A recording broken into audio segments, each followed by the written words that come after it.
உறவுகளை வணக்கம்.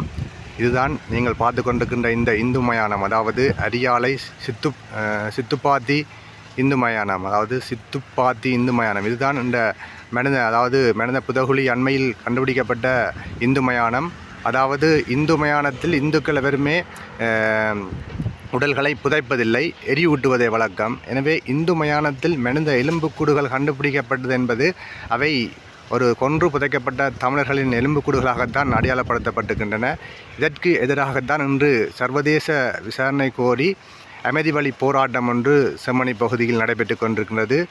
குறித்த இந்து மயானம் குற்றப்பிரதேசமாக அடையாளப்படுத்தப்பட்டிருக்கின்றது. அதாவது இது ஒரு குற்றப்பிரதேசம், உள்நுழைவது தடை செய்யப்பட்டிருக்கின்றது. போலீசார் இதற்கான 24 மணி நேர பாதுகாப்பை வழங்கி வருகின்றார்கள் இந்த இந்து மயானத்துக்கு. உறவுகளை வணக்கம்.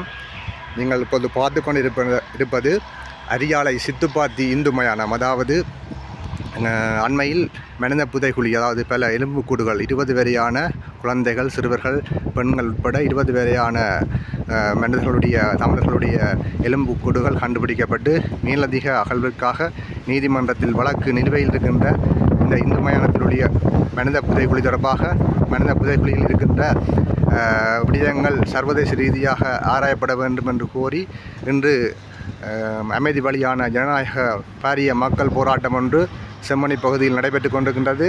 அந்த குறித்த மனித புதைகுழி காணப்படுகின்ற இந்து மயானத்தை தான் தற்பொழுது நீங்கள் இந்த வீடியோவில் பார்த்து கொண்டிருக்கிறீர்கள்.